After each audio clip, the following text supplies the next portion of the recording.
murakoze cyane kubona mwasubiye gusura kutwitaba kandi mukaza muri benshi muri no conférence de presse ariyo Kigingi Sama Comedy yamiba shakane akaba ari edition igira kane. Nkuko musanzwe mumenyereye turabatuma ko kugira tubabwira ukungene ibirori bizogenda, dufise evenement tukaba nkuko twabitanguye umwaka uheze dushaka yuko biba au niveau national kugira comedy gendira kura. Ko rero uye Kigingi Sama Comedy akaba ari edition igira kane, ikaba n'ubu mwaka twashimye kuyigira tour, akaba ari Kigingi Sama Comedy tour, ikaba izobera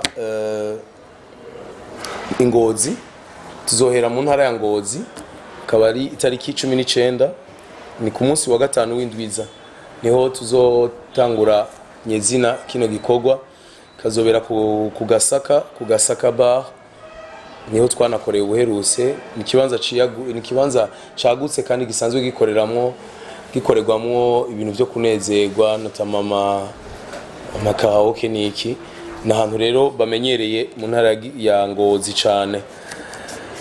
Muri iyo ntara ya Ngozi rero tuzoba turi kumwe n'abandi baduherekeje, tuzoba turi kumwe n'abakomedi batandukanye, n'abakomedi n'umugwi w'abakomedi b'abarundi. Bon d'abord abakomedi, iyo uvuze abakomedi biratandukanye cyane, nibazo tuza turagerageza kuvuga aba humoriste kuko abakomedi abantu bagira théâtre n'abakomedi, tuzoba turi kumwe n'aba humoriste rero bari mu mugwi uyaguye ngaha mu gisagara abo dusanzwe dukorana.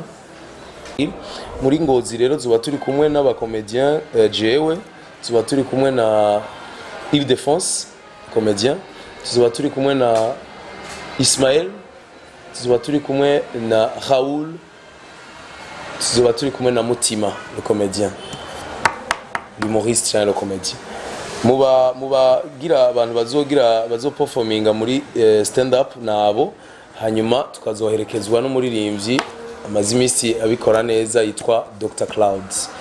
Ivyo rero ni kibuza yuko tuzohereza nakanya abartiste bahariya zobasanzwe hariho karaoke, tuzohereza nakanya abartiste basanzwe bakorera mu ntara ya Ngozi, hari abatamba. Ku munsi wa gatanu nyene itariki 2 kwezi k'umunani tufise igiteramo kidasanzwe ku Ngoma bar, ku Ngoma nkuko twabigize ubuherutse l'année passée. Ku Ngoma ni au centre, urumva tuvuye muri nord tugeze muri centre ku Ngoma, naho nyene intumbero ni yindi nyene.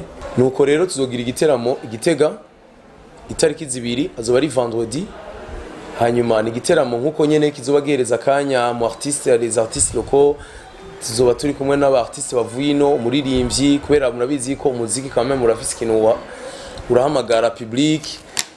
Tukaba tuzoja mu Rumonge nico kintu gishasha nibaza tuzogira. Ivyo rero bikazoba itariki 3, no kuvuga yuko dufise igikorwa kidasanzwe muri iyo weekend kuko tuzova Igitega le 2 tumanuka, tutamanutse Bujumbura tuja mu Rumonge le 3.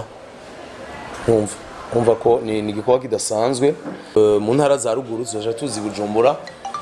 Igiteramo rero kizoba i Bujumbura kazoba itariki 15 le 15 août, azoba ari ku munsi wa kane, azoba ari umunsi w'ikonje, fête de l'Assomption yurizwa mu ijuru rya Bikira Maria, azoba ari ku munsi wa kane.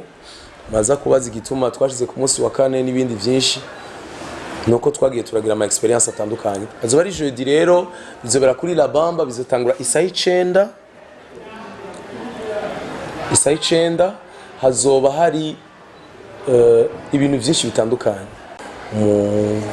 Mutima uvuga ko Mutima niwe révélation muri comédie, niko no bivuga muri uwo mwaka. Bon nta cigwa nagize canke nta jury nagize canke, mais quand même urabona ko ari umuntu ya booster ibintu, afise style yiwe, tusomenye kungene tumukinisha.